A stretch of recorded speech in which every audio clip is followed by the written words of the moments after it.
My name is Richard Elmstad, and I used to call this city home. If you live here long enough, the stench of this city seeps into your skin, and you have to get out. I lived here long enough, and then some. Long enough to get to know the people at the top, the politicians who line their pockets while the city decays, the vultures who take what they want while the rest of us go hungry. I'm a painter. I don't make much off my work, but I get by. I come from a long line of politicians, but I never wanted any part of that life. I traded the mansion on the hills for the life of a starving artist the first chance I got. I never regretted it. All the city reporters used to know my name. Some of them knew me for my work. Most knew me for my father. Carl Elmstad, my father, was the leader of the beloved Cosmopolitan Party. And this past year, he ran for mayor. He was running against Edward Raban, an old rival of his, and pledged to change the way City Hall did business. He was a natural leader and an honest man. He saw the city not for what it was, but for what it could be. Politics was more than a job for my father. It was his calling.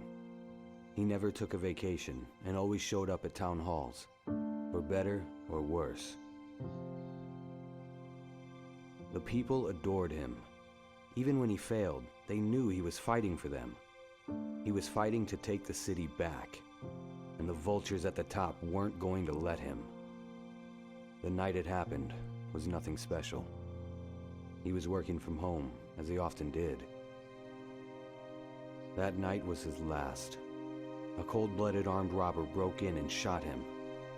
The killer stole everything he could and left my father bleeding on the floor. My father was a noble man. He deserved better. When I was a kid, my father never had time for me. When I got older, I decided I didn't have time for him.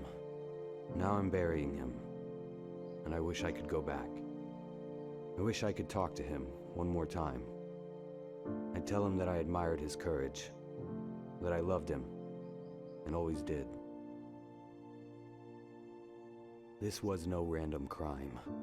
It was calculated, planned. I'm sure of it. After the election, my father made enemies, and that night one of them struck back. In my bones, I know that Edward Raban is responsible for this atrocity, but I have to prove it. I don't have many friends in this city, but if there's one person who can help me at a time like this, it's Judy.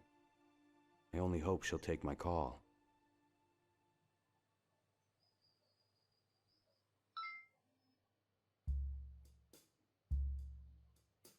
Hello, Patricia. I really missed you. Hi, Dad. How was your trip? I hope you weren't bored. It's a long way from home. What do you think? I was just staring out the window contemplating life? It's the 21st century, Dad. I have my phone. Can we just skip the lame small talk? Well, somebody's a bit cranky from the trip. Why don't you just relax a bit? We'll talk later. Can't wait.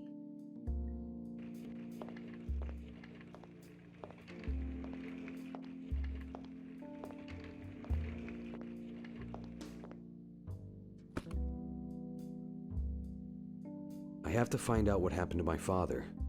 I know I haven't spoken to Judy in more than 6 years, but I need her help. I should call her as soon as possible.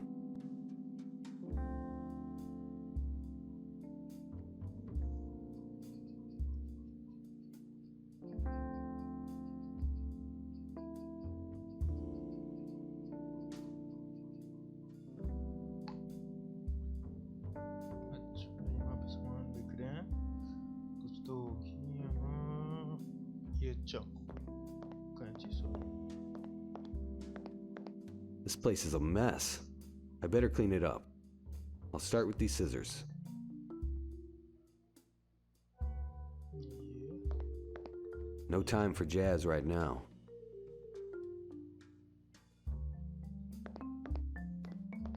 My paintbrush. I'll take it. अच्छा paint brush मिला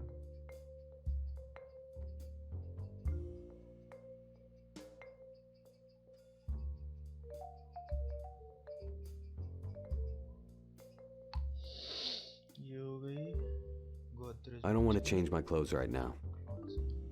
इस समय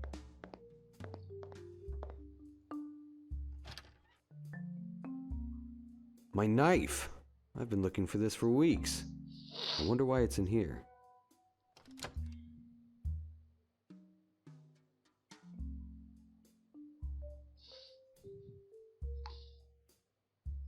अब हो गए इधर। I don't need anything in there. तो हमें चलना चाहिए। जैसे जूडी को कॉल करें बैक। कौन दी Judy?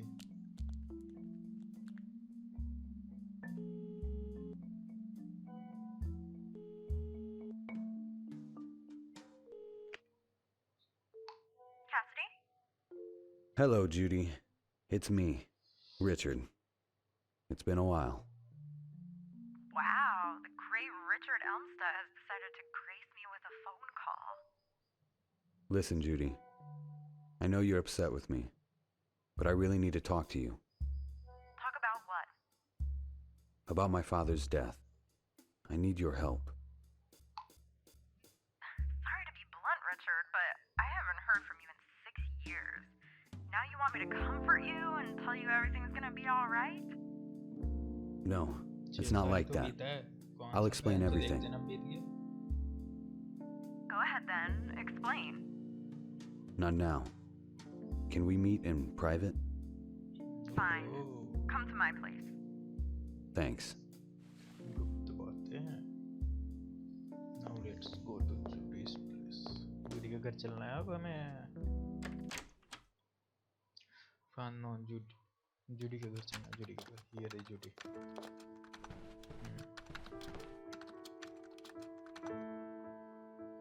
Hey, Judy. If it isn't the famous painter, Richard Elmstead. Please, Judy. Not now.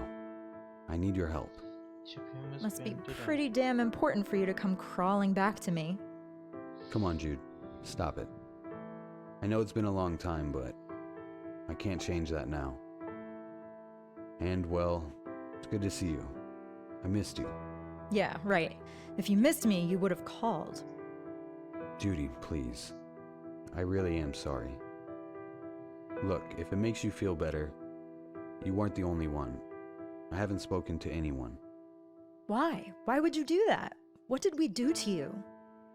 I can't explain what happened. I needed to leave. Whatever. So, what do you want? Judy, I can't apologize enough for what I did. I didn't want to leave you. I just couldn't be here anymore. You could have said something. You could have called. You just disappeared. I know. I was going through a difficult time. Don't act like the victim, Richard. We all thought you lost your mind.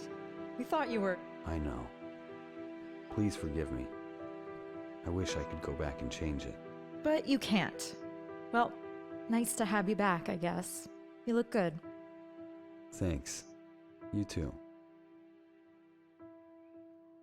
So, how have you been all these years? Same crap, different toilet. But hey, I'm alive. I'm retired from the force, but man, do I miss it. I'm so bored, it hurts. Maybe I can help with that. Here we go.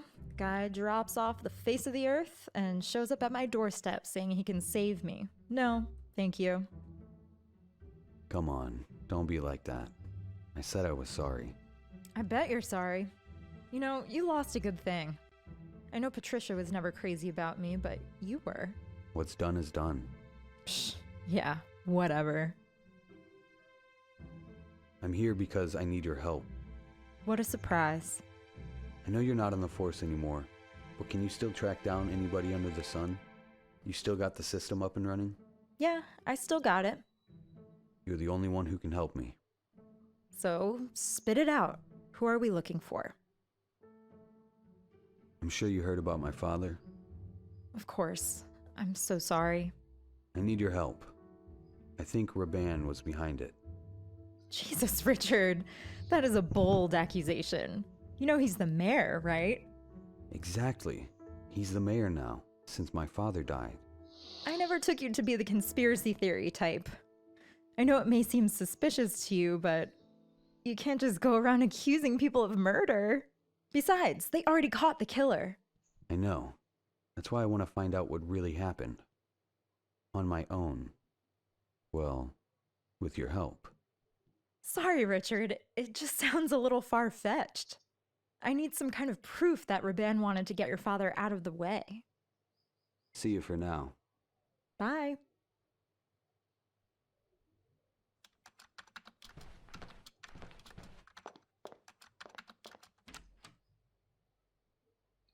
हम चलेंगे father office.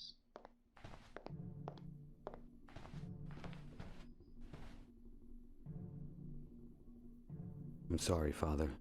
I wish I'd been a better son to you when you were alive. I promise. I will find out who did this to you. I will. I don't need that. I don't need that. पर भी नहीं सकता उसे I love the यार. smell of antique wood. Love the smell, हाँ. The police already went through his documents and computer data as part of their investigation. I won't find anything useful in there. बहुत सही. इसमें क्या है? Peroxide in his work office? That's unusual. I'll take it nevertheless. इसमें nothing. It's empty. पता था. Book store के. Let me see. An old phone book. I'll take it. Never know who I may need to call.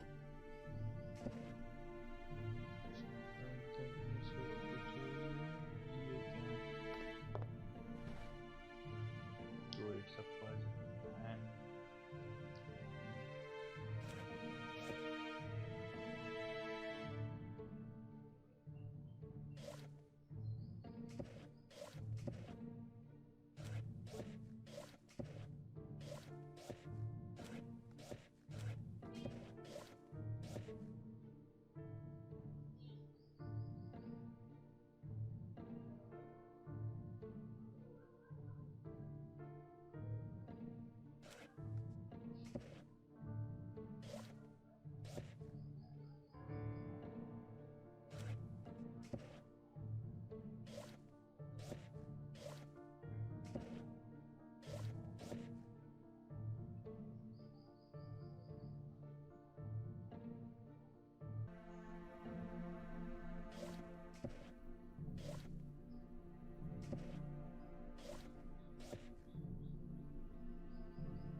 What is that? ये क्या मतलब कुछ तो meaning होना चाहिए. मीनिंग खुद ब खुद भूल गया.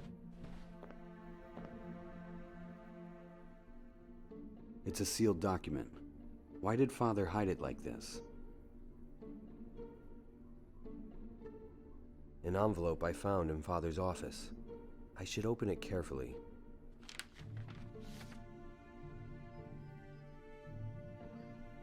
These documents appear to be some kind of policy agenda.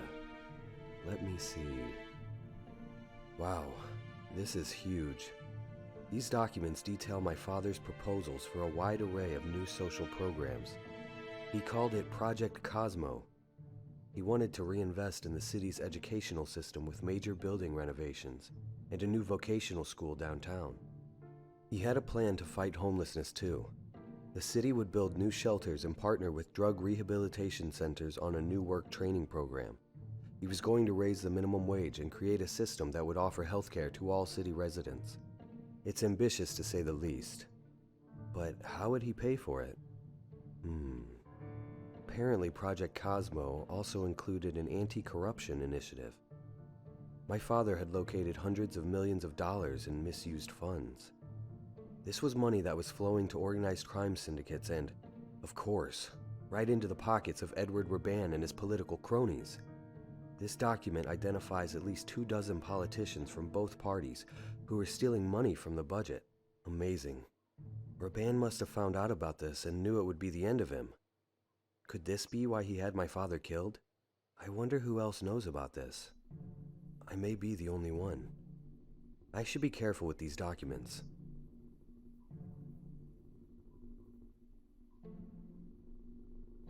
Okay ये ये डॉक्यूमेंट प्रूव तो कर लेंगे कर सकता है फादर की पुलिस का अब चलो जा जूडी के पास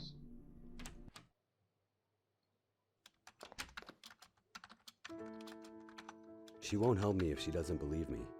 I need to somehow prove that Raban was behind my father's death. Directly click कर सकते हो अब देखो अब कैसे करोगे I found a series of documents my father was hiding. They outlined an ambitious plan for the city's future. And trust me, this would have been the end of Raban's political career. What was in the documents? A series of social programs that would improve the city's schools, fight homelessness, raise the minimum wage, even offer health insurance to city residents. And all of it was going to be paid for by taking down the corrupt politicians who had been stealing from the city for decades. He named names, Judy. Most of them were Edward Raban's guys, too. He planned to go after Raban and his connections to organized crime. He was going to reform the whole city. Imagine the difference a man like that could have made. Huh. I guess I never knew that side of your father. I always assumed he was just like the rest of them. No. He was a great man. But I fear he made some powerful enemies. All right, Richard. Let's say for now that you're right about Raban. Maybe he did have something to do with your father's death. What's our next move? You need me to look into something? The public won't believe me unless I can prove what my father wrote in these documents. Think you can help? Can you dig into Edward Raban's past a bit? Maybe we can find something that links him to the corruption my father talked about. Let me check. It's not gonna be easy. Yep, like I thought. I can get you archived newspapers, police records going back a decade, maybe a few internal memos, but the good stuff is classified. Only one with access to the real Raban is Raban himself. So I'll break into his office.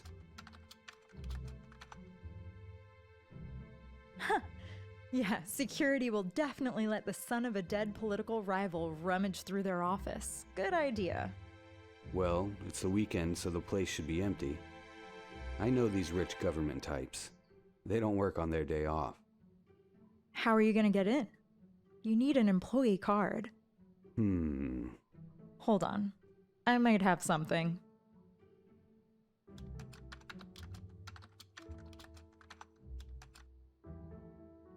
We used to call this the skeleton key. It's an access card like any of the government-issued ones for employees, but it's got a chip so you can adapt to any sensor in the system. Opens every door in the city. You're kidding. We used it for investigations that required a little discretion. We got into buildings like Raban's all the time. Pretty cool, huh? Shouldn't you give it back to the police? Please. The pension isn't what it used to be. I took a few things for myself on the way out. Can I borrow it? Maybe. What do we say? Please. Please and? Thank you. There you go. That's the Richard I remember. See you for now. Bye. अब हमें जाना है universal के office